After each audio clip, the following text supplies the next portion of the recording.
Hello and welcome to the Daily Millwall for Saturday the 3rd of August 2024. In today's Millwall news, it was match day, double match day, because there's an under 21 game today as well. And let's get into it with the match report from southernnews.co.uk. So here we go, very good match report, long, extensive and well written. Mill lost to superior Sutton in their final pre-season game. Adam Armstrong capitalised on an error by new keeper Lucas Jensen to give the Saints a lead after 64 minutes, which they held fairly comfortably. The quality difference between the Lions and the newly promoted Premier League side was clear, but the Lions equipped themselves well for large periods of game where they saw very little of the ball. The friendly offered one final chance to impress before the competitive season begins, and there was good news when the lineups came out and it showed Sean Hudson to be among the starting 11 for the first time since he re-signed. The other noticeable detail was the makeup of the midfield, and it became clear in the opening minutes that the versatile George Honeyman will be taking up a higher position than normal. The opening stages of the game had a lovely flow to it, and it was a far cry from Mill's last proper friendly in England, the tepid 0-0 draw with Gillingham 3 weeks ago. It was the host who created the first opening after 4 minutes. Casper Denor released Duncan Watmore with a deft pass into the edge of the box, and he smuggled it untidily out wide to Joe Bryan. The fullback dinked the ball to the back post, but Romagnese could not steer it in with his acrobatic effort. From there, the game settled into a predictable rhythm that was witnessed in both league games last season. Southampton hogged the ball and tried to pass their opponents to death, but the Lions, to their credit, sat off and pressed with intelligence and patience. The Saints had their strongest spell of the first half between the 20th minute and half-hour mark. A brilliant save by Jensen was required to deny new signing Yuki Sugarawa, who evaded Bryan and walloped a shot towards the corner of the goal. A few minutes later, Will Smallbone almost got in around the 6-yard box, but the opportunity was smothered by the Millwall defence. Soon after, Samuel Edozie scampered down the right to receive a wonderful Taylor Harwood-Bellis pass, but his cross was weak. A ball over the top to the on-rushing Tom Bradshaw saw Millwall break the dominance after 27 minutes. He won a free kick on the left of the box that was curled in by Honeyman towards the back post. A loose leg managed to poke it into the net, but the flag went up immediately for offside. From then until half-time, it was back to normal as Southampton passed it some more. Wes Harding replaced Sean Hudson at the break as he got his chance to audition for the role of Jake Cooper's partner in the place of the suspended Japhet Tanganga against Watford next week. Southampton's breakthrough almost came just after the hour as a Smallbone corner was flicked on by Adam Armstrong, only for Joe Aribo to fumble his chance at the back post, but their goal would come just a few minutes later. Smallbone was again the provider as he crossed from the right hand side of the penalty box, with Jensen trying and failing to gather the ball. His error opened the door for Armstrong to slam it in from close range. Mill had barely come forward since the early stages, but suddenly awoke after conceding and could have equalised immediately. Essay's cross to the back post fell perfectly for Bryan, but he put his chance just past the post. The game opened up in the final stages. Both sides played their cards. Off the bench for Southampton was 18-year-old Tyler Dibley, who breathed new life into their midfield and hammered the crossbar with a furious effort 12 minutes from time. Millwall introduced Adomo Maku, Macaulay Langstaff and Kevin Nisbet to add more threat to their attack, but struggled to get the ball back off the Saints, who showed off their quality with composure in possession. No further chances came, and despite some positive signs, Millwall ended pre-season with defeat. And the team was as follows: Jensen, Leonard, Hutchinson, Cooper, Bryan, Essay, Saville, Denor, Watmore, Honeyman, Bradshaw. The subs were McNamara on 86 for Leonard, Harding on a half-time for Hutchinson, Massey on an 86 for Saville, Imaku on 73 minutes for Watmore, Nisbet on the 80th minute on come on for Honeyman, and Langstaff on the 73rd minute for Bradshaw. What can you say? We'll get into it in a minute when we take a look at the photos, but obviously the keeper made a mistake. and they did hit the crossbar. Could they have stepped it up a gear and broken us down? Obviously, bringing on Marku, if we're under the pressure and when the pressure ramps up from Southampton, that gives us a pacey out ball, and he did have a moment where he sprinted forward with the ball and tried to lay in Joe Bryan, but Bryan was offside. So that probably kind of pegged them back a bit. So that might have just, the game just might have ended as a 0-0. What I would say, if you noticed it, it's a subtle thing that you may not have noticed. The ball in the first half of the game was the EFL Championship ball for next season. The ball in the second half, when the goal was scored, was the Premier League football. So, as we know, the Premier League football, it's kind of much maligned that it's probably lighter and it floats around a bit more, and some of the goalkeepers very much don't like it for that reason. Is that what affected? Is that the tiny margin in the difference of the ball that affected Jensen's coming out to get that? I don't know if I said it previously on this channel, if I just said it to one of my mates. I think there may be a possibility that Jensen does have a rick or two in him, but I come from it because he looked like he liked to play with the ball at his feet. So in terms of Roberts coming in, we've got two very good League One goalkeepers trying to prove themselves as Championship number ones. And I was of the opinion that if Lucas Jensen clowns around with the ball at his feet and he causes a goal to be conceded, when we have a forward line that is struggling for goals, he may very well cost us the defeat. The fans may turn against him. We saw Neil Harris last season with Danny McNamara. When Danny McNamara caused the goal, Danny McNamara was dropped, and he did come back in later. But so if Lucas Jensen does this too often, he could find himself out of the side and Roberts in. Because I think we're dealing with chalk and cheese. I think Roberts is a shot stopper. I think Jensen, we saw it today, he likes to come out and play football with the ball at his feet, which is kind of alarming. Which that's another thing as well. He didn't take that many long kicks. He did have a long kick, I think, when the ball was passed back to him, and he pumped it long, too long, because it went out for a goal kick. But then when he had the ball in his hands and he tried to quickly cause a counter attack, the ball ballooned up in the air. Can he throw the ball? I don't know. But yeah, so Jensen did make a very bad mistake, which cost us the game today. But I think the game was heading for a 0-0 anyway, which is worrying. Obviously, Bryan he had an open goal. The fact that he didn't miss it, like he didn't even kick it properly, and that's like everyone's moaning about Esse. What's he doing? That's what he does. He has the vision to pick out a pass by seeing into the future and saying, "Oh, if I kick the ball here, in 2 seconds, Bryan will be onto it, and we can score." And that's the qualities of Romain Esse, being able to see into the future. Which you might be laughing at me like, what the fuck am I talking about? That's, if you want to play it into space, that's what you need. You need to, like, someone who can see into the future in terms of using the physics of the reality of the movements of the players and being able to project that into the future and thinking, okay, if I play it here, this Millwall player is going to be there and the opposition probably won't be. And that's what Esse did. He played a beautiful ball over the top. Perfect ball. Bryan running onto it, and I don't know if he was kind of conflicted whether to use his left foot, use his right foot. He probably thought if he used his left foot, it probably won't go towards the goal. He might just balloon it straight and it will go along the penalty area. And he just kind of fluffed it, and it went out.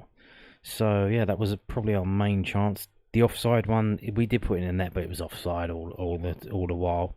It wasn't even in doubt. Yeah, and in the first half, Romain Esse, see, he had a good chance, but he had to. It was up in the air. He had to try and get. He tried to jump up and get over it. It wasn't really. He couldn't really use his head, I don't think.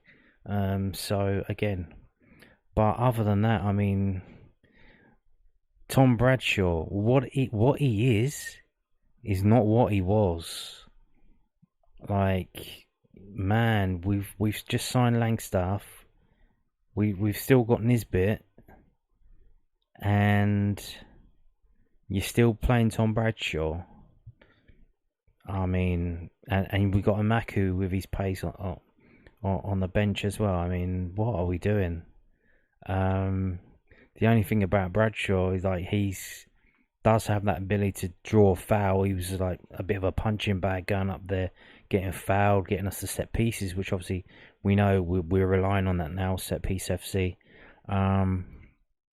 But yeah, man, what he is not what he was.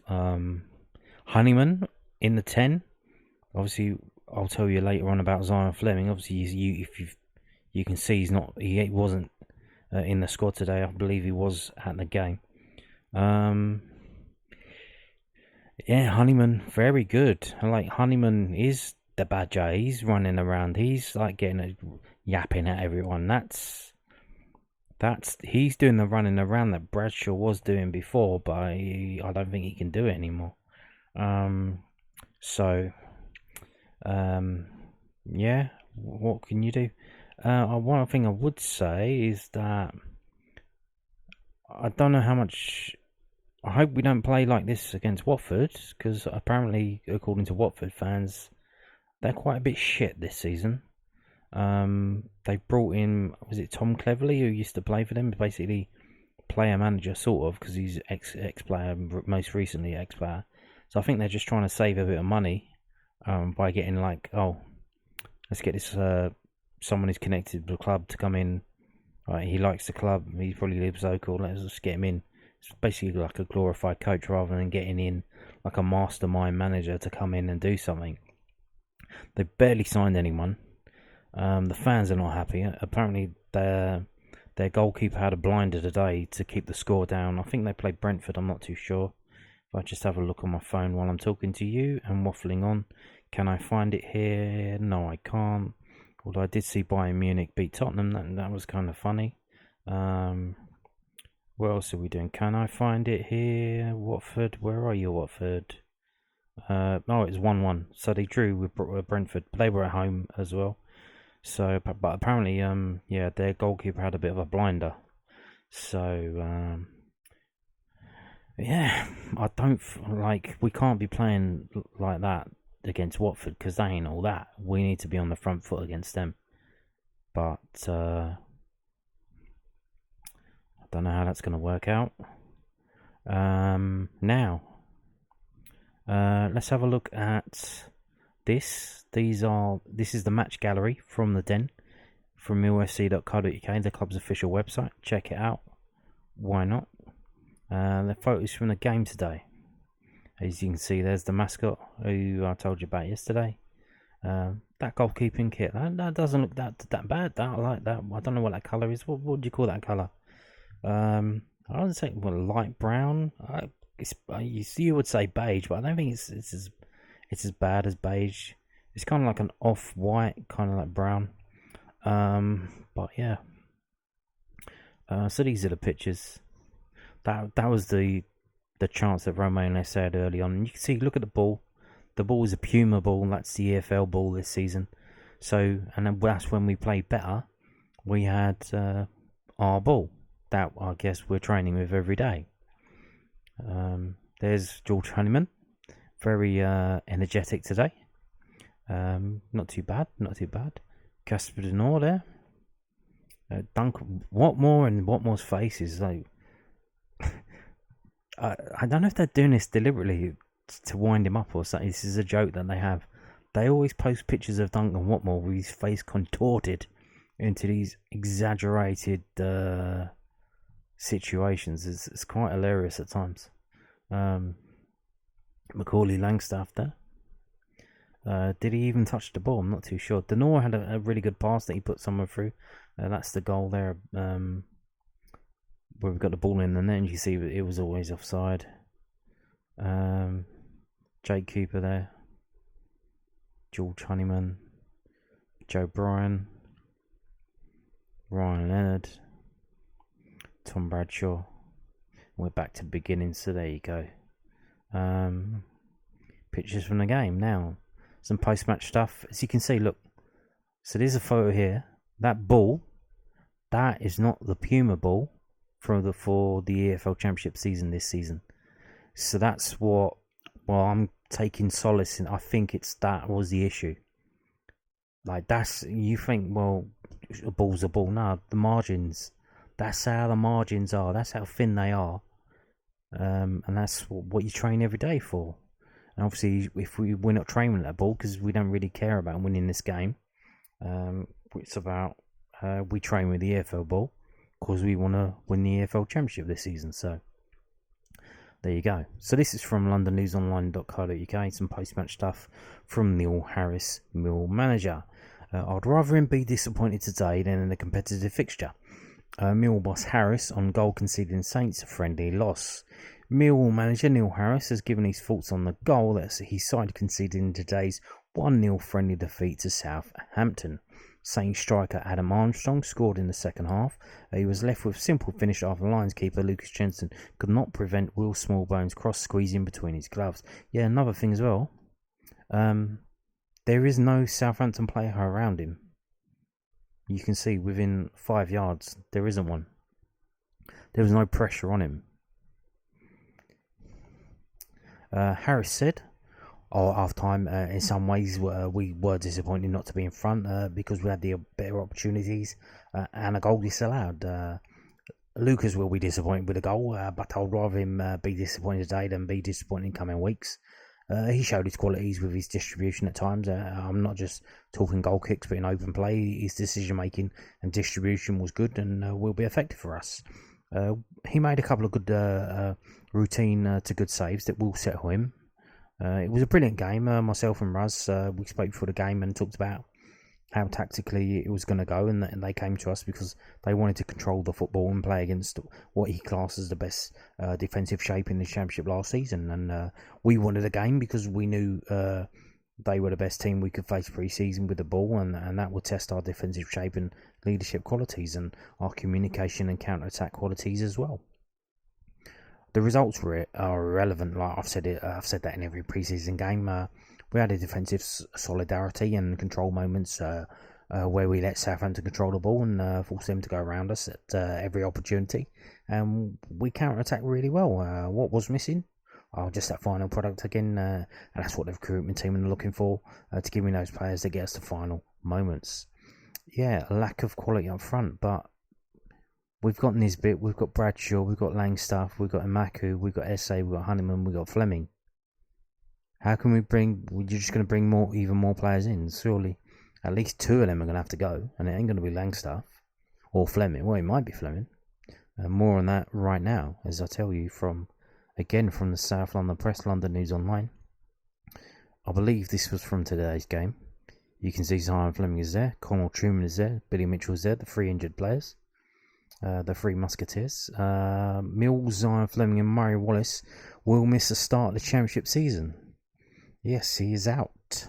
So Zion Fleming and Murray Wallace will miss the start of Mills' Championship season. The duo both set out today's 1-0 friendly defeat to Southampton at the Den. Fleming, the subject of a number of bids from Burnley in the last summer transfer window, was sent for a scan on a calf injury earlier this week. Millwall are also without Billy Mitchell.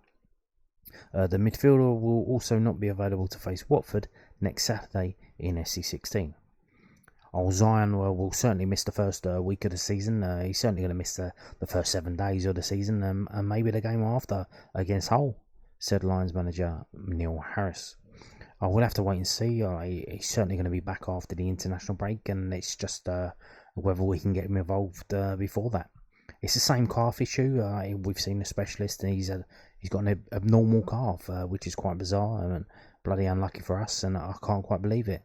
I would say 1 in a million, but a real random one, and it's nothing he's done or we've done. He's just got to be really careful with that calf. Like, ultimately, we want Zion fit.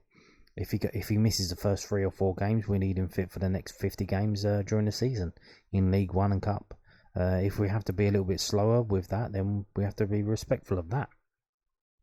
It's a very random one. Murray will be missing for the next few weeks. Again, we might see Murray before the international break. We might not. Millwall confirmed on Friday that young defender Nino Adam Malachi suffered a serious knee injury against Real Murcia. He'll miss the majority, if not all, of the season, said Harris. It's a big blow for us, but also the young man who's developing fine. We'll give him the best support and attention we can give him, and look forward to welcoming him back on the training pitch. Probably not until March. That's kicker. That is out for the season. Damn, bro. It didn't even look like that much of a problem. Like, innocuous, I think the word they use, but he's out for the season now. But Zion Fleming, who's arguably the best player at the club, now is he really injured? Why would they lie? Now he was injured in January, was he not? Was he not injured during January? And then when the transfer window closed, he suddenly became uninjured again. Wow. Do you think that Zion Fleming will be injured until August the 31st? Which means he'll miss the Watford game, the Portsmouth game, the Bristol City game, the Hull game, and the Sheffield Wednesday game. And then on the 1st of September, he's going to be back. Do you think that? Hopefully not. I mean, we can't. If they're doing that, why are they doing that? It's just, like, that's just nonsensical. If they're doing that, I would love to hear the reasoning or the rationale behind that. In terms of, unless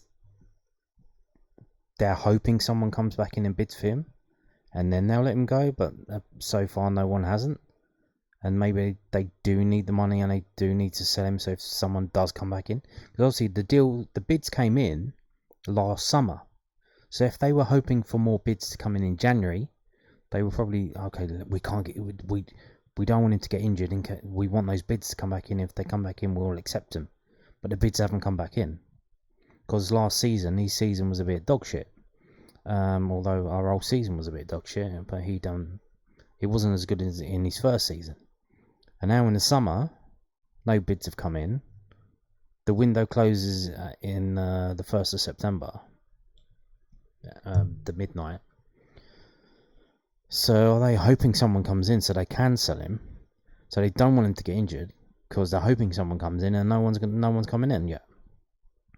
We'll wait and see. But I mean, if they're going to be doing this all the time, I mean, you might as well just fucking have an auction for him, put him on fucking matchwornshirt.com or something.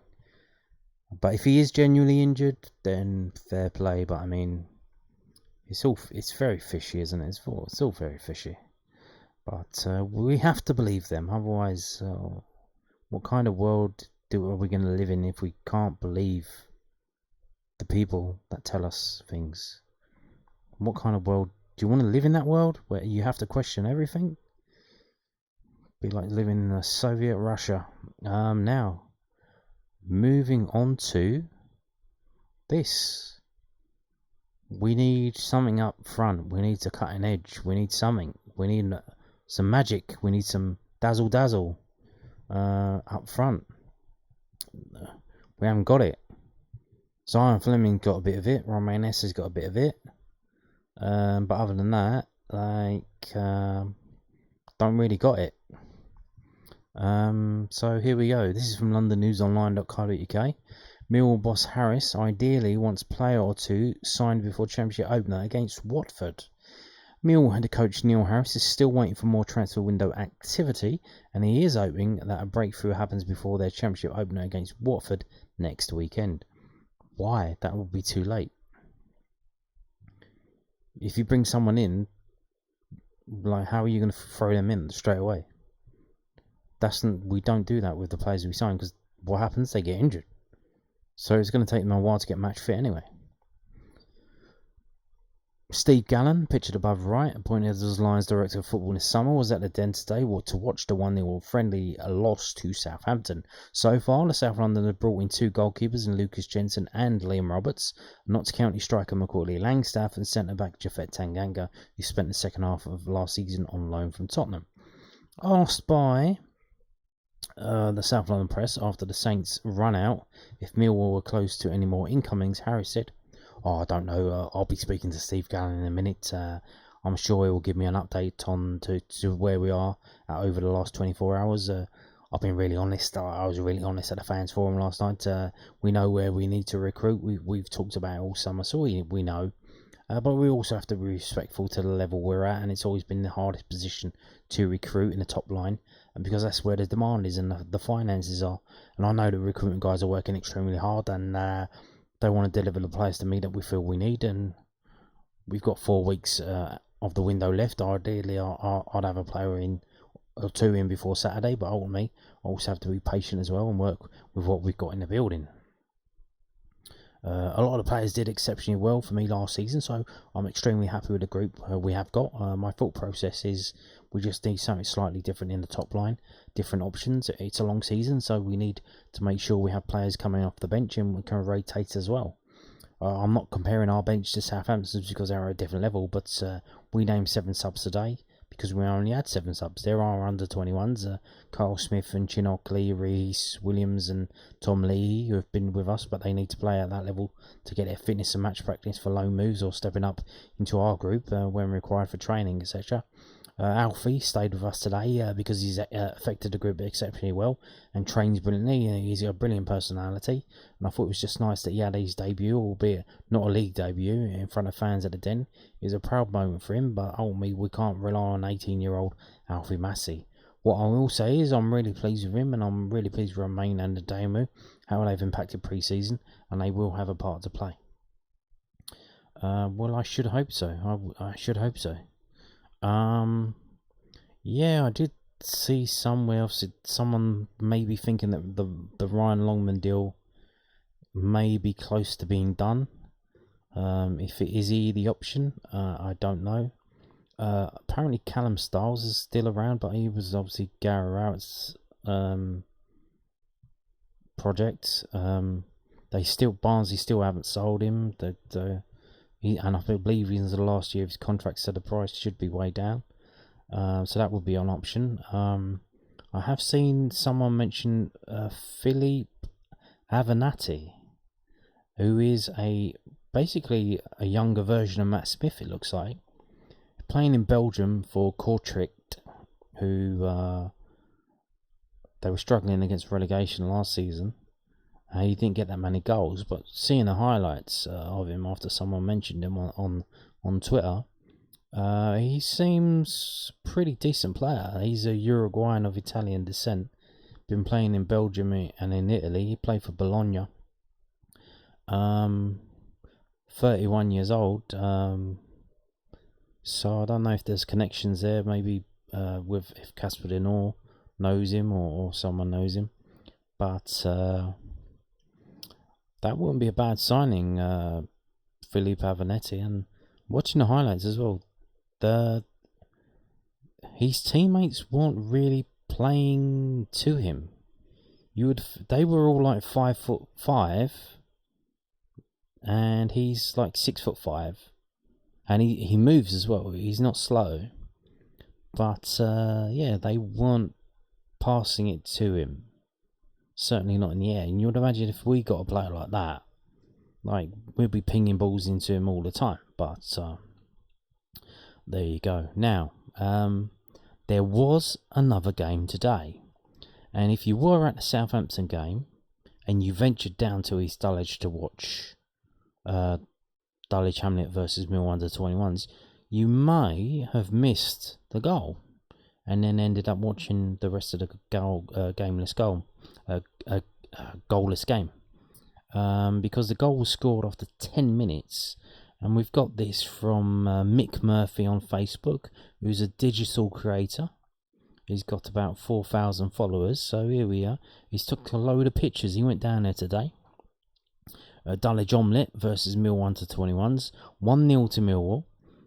Tom Leahy with the goal after about 10 minutes. Cracking game from the youngsters. Henry Hearn, Tom Leahy, outstanding. A few trialists were worth looking out for. Good beers, good company and great weather. Was great meeting Tommy, Heather, James and Jake at the match. Okay. Now, interestingly, Dulwich Hamlet for some reason are not playing in pink this season. They're playing in blue with a little bit of pink, and it's a dark blue, so that meant that Millwall had to play in their training tops, which is a bit unfortunate, but obviously it's a pre-season game. Another thing, because they're training tops, they don't have any numbers on. And Millwall, again, I think they were a bit embarrassed over the last game against Craig, because they went up to trialist A, trialist B, all the way up to J. So this time they decided to go with trialist 1, trialist 2, trialist 3, but I think it still went up to like trialist 11. One good thing was that George Evans, the goalkeeper that had been injured, he's come back in. He's played today, but I think there were only 3 or 4 players that we know of. The rest were trialists. Ben Drake, I believe Ben Drake did play. I think that's him playing here, left back. So yeah, I think that's him there. So yeah, let's just scroll through these pictures. Obviously not a lot to see. Tom Lee scored though, so that's another goal for him. So there you go. Not a lot to see, but it was 1-0 to Millwall U21s. Tom Lee with the goal. And on that note, thank you for watching, and goodbye.